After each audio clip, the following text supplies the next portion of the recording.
वहीं बयानों के बादशाह कांग्रेस महासचिव दिग्विजय सिंह भी अपनी बयानबाजी से बाज नहीं आ रहे। बाबा रामदेव के अनशन पर धावा बोलने वाले दिग्विजय राजा ने अब अन्ना हजारे को चेतावनी दे डाली है। उन्होंने कहा कि अगर अन्ना जंतर मंतर पर दोबारा अनशन शुरू करते हैं तो वो भी बाबा जैसी कार्रवाई के लिए तैयार रहें। दिग्विजय सिंह ने अन्ना को सीधी धमकी देते हुए कहा है कि अगर अन्ना दिल्ली में अनशन करते हैं तो उनके साथ वही सलूक किया जाएगा जो उस वक्त की परिस्थितियों को देखते हुए सही लगेगा। यानी दिग्विजय राजा साफ साफ लफ्जों में कहना चाहते हैं कि बाबा के अनशन का जो हश्र हुआ था वही अन्ना के अनशन का भी हो सकता है। दिल्ली के रामलीला मैदान में 4-5 जून की दरमियानी रात बाबा के अनशन का पुलिसिया दमन किया गया था। दूसरी तरफ अन्ना कड़े लोकपाल कानून की मांग को लेकर अड़े हुए हैं और 16 अगस्त से दिल्ली के जंतर मंतर पर अनशन दोबारा शुरू करने का ऐलान कर चुके हैं। कांग्रेस महासचिव दिग्विजय सिंह ने अपने बयान में ये तक कह डाला कि अन्ना के समर्थक उन्हें अनशन पर बैठने के लिए उकसा रहे हैं। दिग्गी ने बोला, अन्ना के नौजवान दोस्तों को अनशन करना चाहिए। वो गांधीवादी है लेकिन उनके नजदीकी गांधीवादी नहीं है। अन्ना साहब हजारे बुजुर्ग हैं, अच्छे भले व्यक्ति हैं, समाज सेवी हैं, गांधीवादी विचारधारा के हैं। मैं तो हमेशा कहता हूं कि भाई ये बुजुर्ग आदमी को काहे को कराते, नौजवान लोग क्यों नहीं करते? अरविंद केजरीवाल करें, प्रशांत भूषण करें, वो लोग केवल बाबा को हमारे अन्ना साहब हजारे को क्यों चने के झाड़ में चढ़ाते रहते हैं? कांग्रेस महासचिव दिग्विजय सिंह ने मध्य प्रदेश के जबलपुर में संवाददाताओं से चर्चा के दौरान ये बयान दिया। उन्होंने अन्ना के अनशन के ऐलान पर उंगली उठाते हुए कहा कि अन्ना पीपली के नत्था बनने की कोशिश बार बार न करें और अनशन करना भी बंद करें। दिग्विजय की बयानबाजी यही खत्म नहीं हुई और उन्होंने कहा कि सामाजिक संगठनों की ओर से अन्ना हजारे ने लोकपाल को लेकर अपने सुझाव सौंप दिए हैं। जो उनका काम था वो कर चुके हैं, अब उनको दबाव की राजनीति नहीं करनी चाहिए। दिग्गी ने कहा कि इस देश में संवैधानिक व्यवस्था सर्वोपरि है और वो इस देश के लोगों के प्रति जवाबदेह है। अन्ना टीम अन्ना में शामिल 4 लोग इस देश के लोगों के लिए जिम्मेदार नहीं हैं, लेकिन बयानबाजी के माहिर दिग्गी अपने बयानों से पलटने में भी देर नहीं करते और इस बार भी कुछ ऐसा ही देखने को मिला। अपने इस बयान के एक दिन बाद ही दिग्विजय सिंह पलट गए और उन्होंने कहा कि मैंने ऐसा कुछ नहीं कहा था। दिग्विजय सिंह ने हैरत जताई कि सुबह जब उन्होंने अखबारों में अपने बयान को देखा तो वो हैरान हो गए। उन्होंने कहा कि उनके बयान को तोड़ मरोड़ कर अखबारों में पेश किया गया है। कड़े लोकपाल बिल को लेकर सरकार और सिविल सोसाइटी एक दूसरे पर जुबानी हमले कर रहे हैं। सरकार की ओर से पेश लोकपाल बिल के मसौदे में ड्राफ्टिंग कमेटी में शामिल सिविल सोसाइटी के सदस्य नाखुश हैं।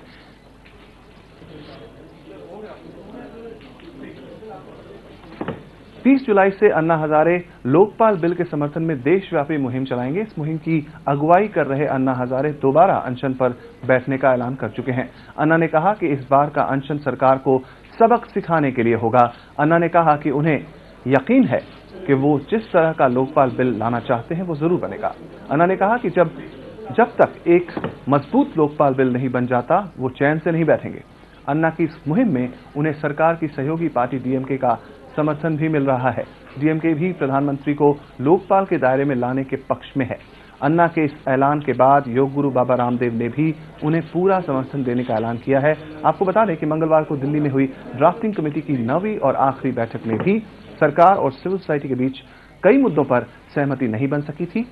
सिविल सोसाइटी और सरकार के बीच प्रधानमंत्री, सीबीआई, सुप्रीम कोर्ट और हाई कोर्ट के जज, निचली न्यायपालिका को लोकपाल के दायरे में लाए जाने को लेकर तीखे मतभेद हैं। लोकपाल बिल पर 3 जुलाई को एक सर्वदलीय बैठक भी होगी।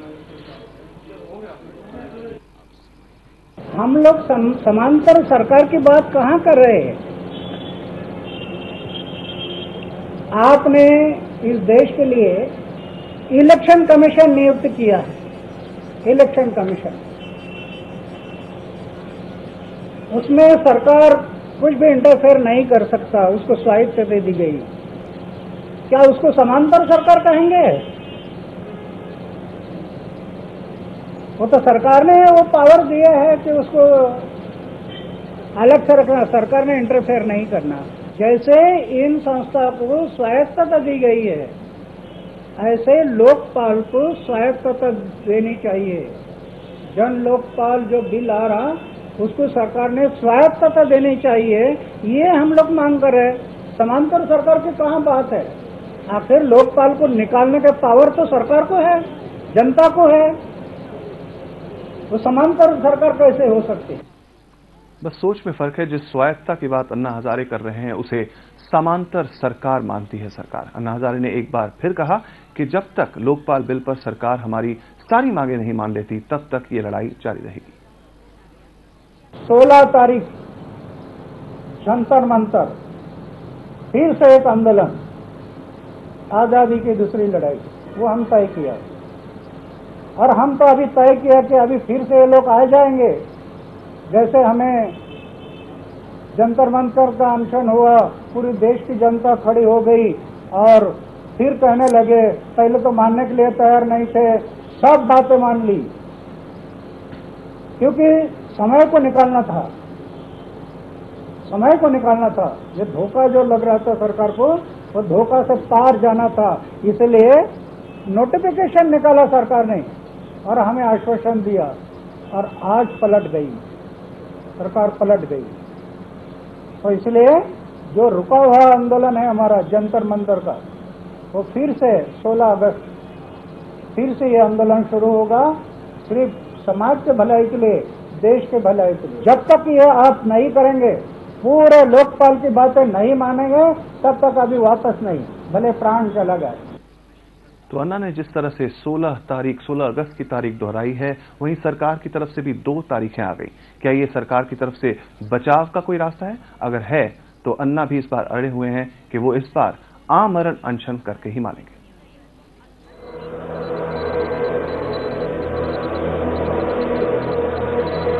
16 तारीख जंतर मंतर फिर से एक आंदोलन, आजादी की दूसरी लड़ाई। अन्ना हजारे ने जहां 16 अगस्त से आजादी की दूसरी लड़ाई का ऐलान याद दिलाया, वहीं सरकार की तरफ से भी 2 तारीखें आ गईं। पहली तारीख है 3 जुलाई की और दूसरी है 1 अगस्त की। यानी 16 अगस्त से पहले सरकार को 2 टेस्ट पास करने होंगे।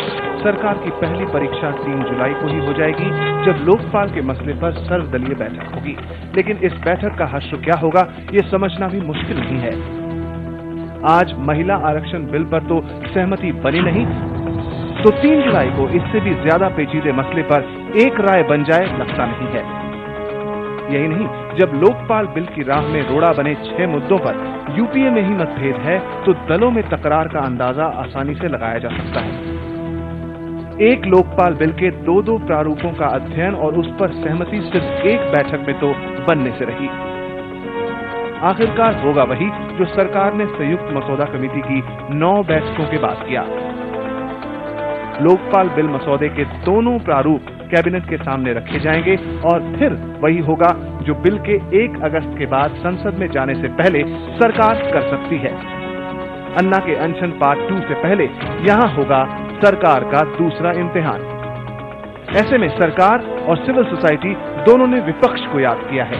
एक तरफ सरकार इन 6 मुद्दों पर अकेले फैसला लेने की जिम्मेदारी से बचना चाहती है, वहीं लोकपाल ड्राफ्टिंग कमेटी में शामिल टीम अन्ना ने भी विपक्षी दलों से अपील की है कि वो उनका साथ दें। हम सारी ऑपोजिशन पॉलिटिकल पार्टी, यूपीए के पार्टनर्स, कांग्रेस, सबसे हाथ जोड़ के रिक्वेस्ट करना चाहते हैं। उन्होंने सबने ये कहा है कि जब ये बिल पार्लियामेंट में आएगा तब वो अपनी पोजीशन बताएंगे कि वो किस मुद्दे पे क्या कहना चाहते हैं। सिविल सोसाइटी का आरोप है कि सरकार मुकर गई है। सरकार प्रधानमंत्री, न्यायपालिका और संसद में सांसदों के आचरण को लोकपाल के दायरे में लाने को तैयार नहीं है। टीम अन्ना का आरोप है कि सरकार भ्रष्टाचार को खत्म नहीं करना चाहती, लेकिन अन्ना हजारे मानते हैं कि भ्रष्टाचार देश के लिए पाकिस्तान के फैलाए आतंकवाद से भी ज्यादा बड़ा खतरा है और इस खतरे से निजात पाने के लिए मजबूत जन लोकपाल चाहिए, नीचे से लेकर ऊपर तक। और उसमें जो मिलकर करप्शन हो रहा, ये करप्शन पाकिस्तान का अतिरेकी है, उसका तो खतरा है इस देश को, लेकिन उससे भी ज्यादा खतरा इनका है। जब सोच में आसमान और जमीन का अंतर होगा तो सहमति कैसे बनेगी? लोकपाल को लेकर सरकार और सिविल सोसाइटी में मतभेद है, यूपीए सरकार भी बची हुई है, दलों में भी तकरार होनी तय है। तो सवाल यह है कि क्या संसद में नवी बार भी लटक जाएगा लोकपाल बिल? ब्यूरो रिपोर्ट, जन संदेश। जन लोकपाल बिल लटक जाए कोई बात नहीं, लेकिन सरकार खुद को फंसते हुए नहीं देखना चाहती और इस सरकार का पूरा साथ दे रहे हैं दिग्विजय सिंह, कांग्रेस महासचिव दिग्विजय सिंह। दिग्गी पहले तो अन्ना को अनशन न करने की चेतावनी देते हैं, उसके बाद खुद अपने बयान से पलटने की कोशिश भी करते हैं। लेकिन यहां सवाल ये उठता है कि दिग्विजय सिंह सत्ताधारी पार्टी के नेता हैं, लेकिन सरकार का हिस्सा नहीं। फिर भी उन्होंने अन्ना को जो चेतावनी दी है, क्या वो सही है या फिर ये समझा जाए कि केंद्र सरकार बंदूक किसी और के कंधे पर रखती है और निशाना किसी और पर साधती है? बहरहाल वक्त एक ब्रेक का है। ब्रेक के बाद आपको दिखाएंगे विलुप्त गिद्धों की संख्या में कहां हो रहा है इजाफा।